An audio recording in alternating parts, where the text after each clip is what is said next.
votre rendez-vous avec Palatine, l'art d'être banquier. Palatine, banque des ETI, de leurs dirigeants et banque privée. Bonjour et bienvenue dans votre nouveau numéro de VIP, votre information patrimoniale. On continue de parler de l'actualité de votre patrimoine. C'est un numéro spécial budget 2026. On va détailler cette loi de finances. Qu'est-ce que ça va changer pour vous, épargnants, et pour vous, dirigeants? On sera doublement accompagné, avocate plus ingénieur patrimonial. Et puis, dans la seconde partie, on va détailler ce nouveau statut du bailleur privé. C'est en immobilier. Est-ce une nouveauté à saisir? Pas vraiment, pas encore, nous dira notre expert en droit immobilier à retrouver dans À votre service. Mais d'abord, comme d'habitude, on commence par le journal de votre patrimoine.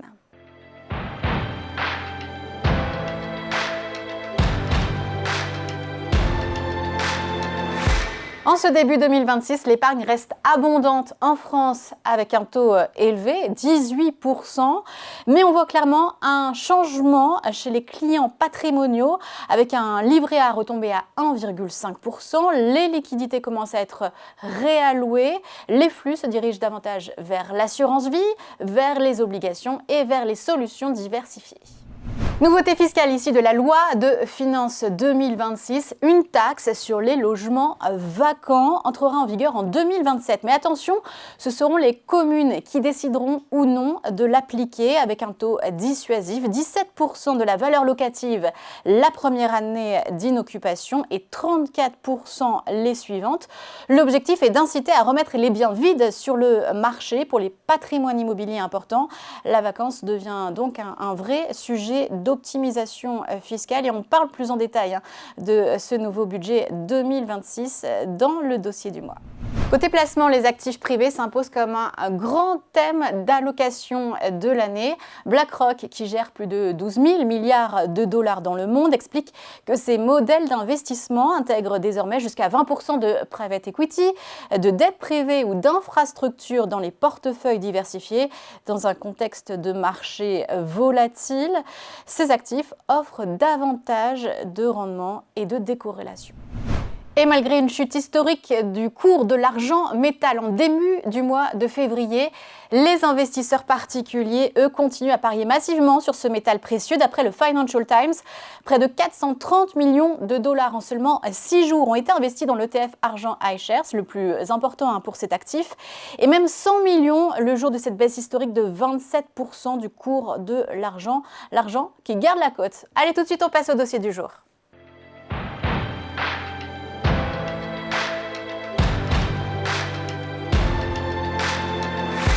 Dans le dossier du mois, on étudie la loi de finances. Ça y est, on est en février et on a un budget. Et pour expliquer cette loi de finances, je suis doublement accompagnée sur ce plateau. Il nous fallait au moins ça.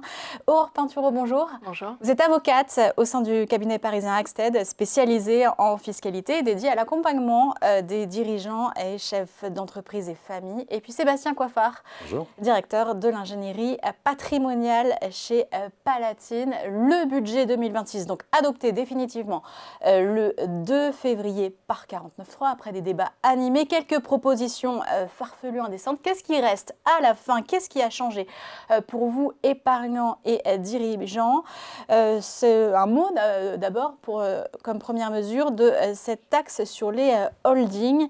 Le gouvernement cible désormais les holdings patrimoniales avec cette nouvelle taxe. Sébastien, quel en est l'objectif? Alors, la taxe sur les holdings, c'est la mesure phare de la loi de finances pour 2026. C'est un message fort qui est envoyé à certains contribuables. Ce sont les contribuables qui développent leur patrimoine privé au travers de structures holding. Plutôt que se verser un dividende sur les titres de société qu'ils possèdent et payer à l'heure actuelle donc une flat tax qui a augmenté au 1er janvier 2026, ils préfèrent interposer une structure holding et la holding perçoit les dividendes avec une taxation à 1,25%. C'est le régime mère-fille. Jusque-là, rien d'illégal. Mais l'administration considère que la multiplication de ce type d'investissement pose problème. Donc dans la loi de finances, le gouvernement a précisé la liste des actifs qui, s'ils restaient inscrits à l'actif du bilan de la société, eh bien, seraient soumis à une taxation de 20%. Donc on est sur une taxe avec un taux dissuasif et les contribuables ont jusqu'à la fin de l'année 2026 pour se mettre finalement, pour faire le tri dans les actifs détenus par la holding, en sortir certains, en céder d'autres, sinon ils paieront cette taxe dissuasive de 20%. Alors Aurore, on va peut-être préciser, dans les médias on a beaucoup dit que c'était une taxe minimaliste par rapport à ce qu'on aurait pu attendre. Quelles sont les modalités de fonctionnement? Alors déjà, cette taxe, elle vise les sociétés soumises à l'impôt sur les sociétés, qu'elles soient établies en France ou à l'étranger. Donc bien entendu, pour que cette taxe s'applique, il y a des conditions à satisfaire. Elles sont au nombre de 3. Tout d'abord, la valeur vénale des actifs composant la société doit atteindre au moins 5 millions d'euros. Deuxième condition, le capital doit être détenu à hauteur de 50% au moins par des personnes physiques avec leur cercle familial éventuellement. Et troisième condition, il est nécessaire qu'au moins la moitié des revenus de la société soient des revenus dits passifs. Donc quand on parle de revenus passifs, ce sont des dividendes, des intérêts, redevances, etc. Et ce qu'il est important aussi de préciser, c'est que lorsqu'on est dans un cadre de groupe de sociétés, ces conditions doivent être appréciées société par société. Et une fois que ces conditions sont satisfaites, eh bien la taxe va s'appliquer, comme le disait Sébastien, sur la valeur vénale d'actifs somptuaires qui ne sont pas affectés à l'activité opérationnelle de la holding. Donc parmi ces actifs qui ont été cités par le législateur, nous pouvons trouver l'or, les métaux précieux, les yachts, mais aussi ce qui va nous intéresser, ce sont les logements qui sont utilisés à titre gratuit ou bien à un loyer inférieur à la valeur de marché par l'associé personne physique dit contrôlant. Et enfin, cette taxe va être acquittée soit par la société, si elle est établie en France, ou soit par l'associé personne physique, si la société est établie à l'étranger.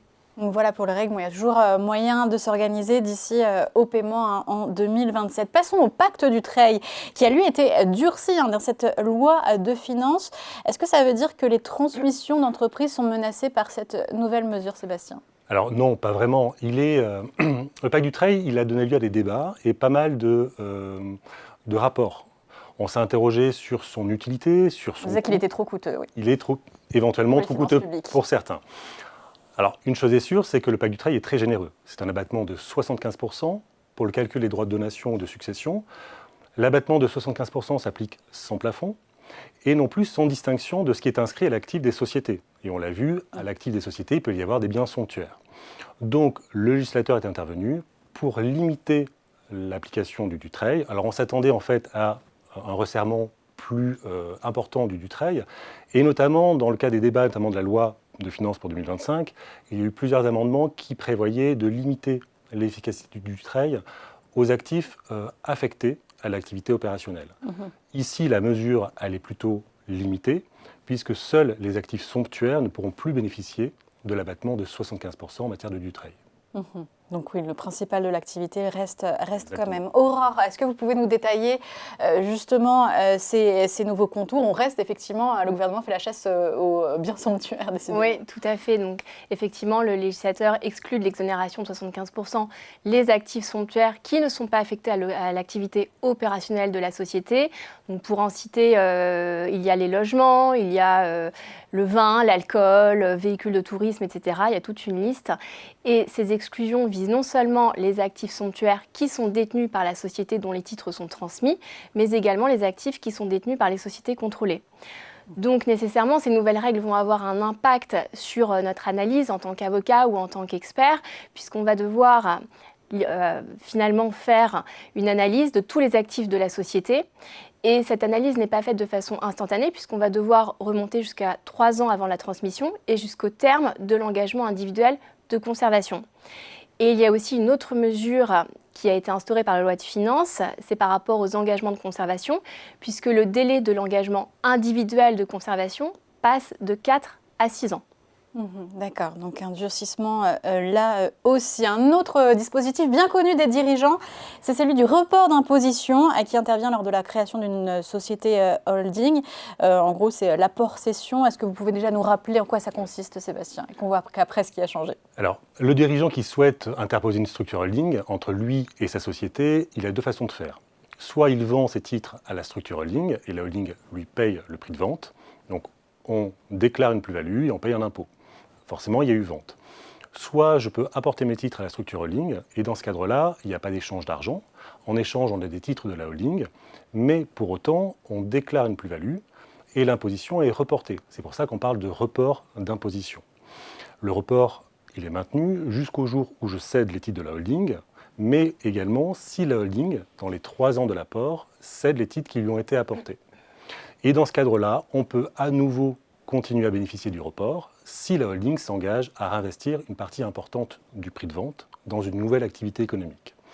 Et c'est là qu'il y a pu avoir des abus, notamment dans les typologies de réinvestissement réalisés. Certains faisaient des investissements qui avaient une couleur patrimoniale et le législateur est intervenu pour mettre fin à ce type de pratique. D'accord. Donc, qu'est-ce qui a changé, Aurore ? Donc, ce qui a changé, c'est qu'en fait, le législateur a augmenté le pourcentage du prix de cession devant être réinvesti en le passant de 60 à 70%. Donc ça, c'est la première contrainte qui a été mise en place. Second durcissement, c'était que le législateur a restreint le champ des réinvestissements éligibles, notamment en excluant certaines activités financières, immobilières, telles que la promotion immobilière. Donc il est vrai qu'on va devoir être très vigilant sur les réinvestissements qui seront faits. Et d'ailleurs, on attend avec impatience les commentaires de l'administration fiscale pour savoir exactement quelles sont les activités qui seront exclues. Alors en contrepartie, le législateur a allongé le délai de réinvestissement pour la holding en le passant de 2 à 3 ans. Néanmoins, la holding devra conserver les titres dans lesquels elle a réinvesti sur une durée de 5 ans. Bien, merci beaucoup pour ces explications. Aurore Pintuloro, je rappelle que vous êtes avocate, et Sébastien Coiffard, directeur de l'ingénierie patrimoniale chez Palatine. Tout de suite, on passe à votre service.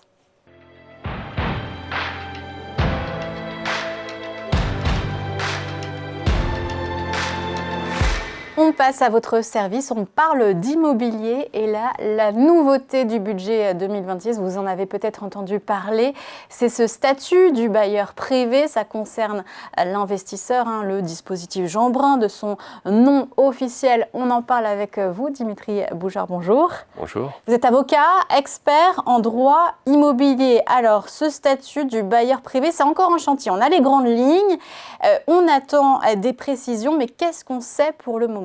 Alors pour le moment, on sait que c'est un dispositif qui est destiné à relancer l'investissement locatif dans le secteur de la location nue, c'est-à-dire lorsqu'on loue sans meubles. Et ça correspond en grosso modo à 80% de la demande locative en France.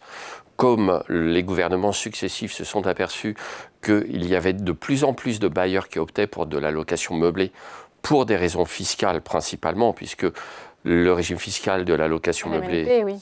Voilà, ça c'est le statut du loueur meublé non professionnel avec le régime fiscal des BIC. Et la location nue était un petit peu le parent pauvre depuis 1 an suite à l'arrêt du dispositif dit Pinel. Par conséquent, constatant la chute dans le secteur de la construction notamment et donc du neuf, les gouvernants ont pensé qu'il fallait mettre un nouveau dispositif et on aboutit au statut du bailleur privé qui était réclamé par énormément d'acteurs du secteur, y compris les notaires, pas seulement les promoteurs, mais également les notaires. Et c'est donc destiné à la location nue. Et donc, on incite à quoi ? Il est où le cadeau finalement dans ce dispositif ? Voilà, tous les investisseurs attendent un cadeau fiscal. Le cadeau consiste en une déduction d'impôt. En fait, c'est un petit peu le retour 20 ans en arrière au niveau du Robien. Dans cet ancien dispositif, on n'appelait pas ça l'amortissement, mais on pouvait déduire des revenus locatifs, des revenus fonciers, puisque la terminologie est importante. On pouvait donc déduire des revenus fonciers, une fraction du prix d'acquisition. Eh bien, avec le statut du bailleur privé, c'est finalement la même chose. Simplement, on dit qu'on amortit une fraction du prix d'acquisition, qui correspond à peu près à 80% de la valeur d'achat. Si je prends un bien acheté à 200 000 €, on pourra amortir 80% des 200 000 € à raison de pourcentage déterminé par an et dans la limite d'un plafond d'amortissement également annuel. Et les travaux sont réintégrés aussi ? Alors, pour les travaux, on pourra continuer à faire des travaux et à faire du déficit foncier, mais comme vous l'avez dit fort justement, pour l'instant, on a seulement les grandes lignes et il va falloir attendre des décrets d'application et sans doute une instruction au BOFIP, bulletin officiel impôt finances publiques, pour avoir plus de précision. Et la véritable carotte fiscale, c'est cette amortissement qui va venir être déduit des revenus fonciers et donc, in fine, réduire l'imposition. Il est quand même regrettable, à mon sens, que ça ne soit pas une réduction d'impôt comme c'était le cas pour le Pinel, puisque là, on déduisait carrément une fraction du prix des impôts à payer, non pas des revenus fonciers. Alors, à quel type d'investisseur ça s'adresse ? Eh bien, je me pose aussi la question, à vrai dire, parce que ce genre de dispositif est plutôt cadré pour des gens qui sont fortement imposés dans les tranches marginales supérieures, puisque c'est eux qui potentiellement, lorsqu'ils génèrent des revenus fonciers, vont être taxés dans leur tranche marginale plus 17,2% de prélèvements sociaux. Donc évidemment, si vous êtes dans une tranche à 41%, vous êtes content de réduire le montant de vos revenus fonciers. Ça vous fait économiser 41 et 17,2. Le problème pour moi, c'est que comme ce dispositif est soumis à des plafonds de ressources des locataires et également à des plafonds de loyer maximum, c'est donc un dispositif qui est très capé. Ça va être dans le logement intermédiaire, le logement dit social ou le logement dit très social. Je ne suis pas certain pour ma part que les investisseurs les plus fortunés aient envie d'investir dans ce type de dispositif pour faire du social. C'est un bailleur privé qui est en fait un bailleur social, c'est pas le bailleur privé commun. Oui, mais c'était déjà le cas avec le Pinel, le Cellier, le Robien et tout. Finalement, c'était déjà le cas. L'autre effet pervers de ce genre de dispositif, outre je pense, et je ne suis pas le seul, 80%, il y a eu un sondage récent, des investisseurs disent qu'ils n'iront pas dans ce dispositif. Autre effet déraisonnable, c'est qu'en général, lorsqu'on crée un avantage fiscal artificiel, ça pousse un petit peu les prix à la hausse. Donc ça veut dire que l'avantage fiscal est bien souvent absorbé lors de la vente par le promoteur immobilier. Il y avait eu quand même des limites de posées, par exemple, lors du dernier dispositif Pinel, pour lutter contre les excès d'il y a 20 ans sur l'Eurobien. Donc c'est mieux qu'avant. Par contre, c'est un retour en arrière sur le mécanisme lui-même, avec un nouveau nom. Et très sincèrement, j'attends avec une certaine impatience de voir quelles vont être les précisions d'application, puisqu'il y a pas mal de questions non résolues sur lesquelles débattent les juristes, comme par exemple, est-ce qu'à la sortie et à la revente du bien, on va réintégrer l'amortissement dans le calcul de la plus-value, ou est-ce qu'au contraire, on ne va pas le réintégrer? À titre personnel, je pense qu'on ne réintégrera pas l'amortissement, puisque c'est de la location nue, et qu'on va calquer ça sur les anciens dispositifs. Mais je m'avance un petit peu. Bon, est-ce que vous avez l'air quand même un peu sceptique, est-ce que ça va quand même relancer l'investissement immobilier selon vous? Je pense que c'est une mesure qui va relancer un petit peu l'investissement immobilier et qui va pousser peut-être de nouvelles personnes à acheter des logements neufs. La problématique majeure selon moi n'est pas là, elle consiste dans le prix de vente des appartements neufs, qui est encore actuellement très élevé.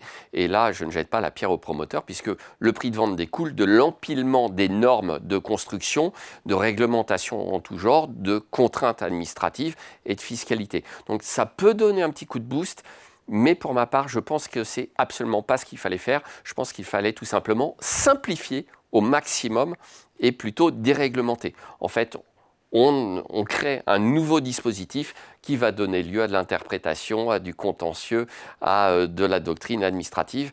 Et pour ma part, je suis l'apôtre de la simplification. Et un dernier mot peut-être pour l'investisseur immobilier qui veut quand même optimiser. Finalement, ça reste plus intéressant de faire quoi? De faire du meublé encore plutôt que de cette location nue? Si vous êtes sur la période de location, il est beaucoup plus intéressant pour l'instant, pour la plupart des investisseurs, mais pas tous, d'opter pour de la location meublée sous un statut de loueur meublé non professionnel. Ça l'est un tout petit peu moins depuis qu'on réintroduit l'amortissement dans le calcul de la plus-value à la revente, mais finalement, il suffit d'attendre longtemps et de bénéficier de l'abattement pour durée de détention. Donc si vous voulez faire simple et efficace, pour l'instant, la location meublée sous un statut LMNP reste, à mon avis, le statut le plus avantageux. Eh bien, merci pour ce conseil, Maître Boujard. Merci à vous. Avocat donc, et expert en droit immobilier. C'est la fin de ce VIP spécial budget 2026. À bientôt dans un prochain numéro.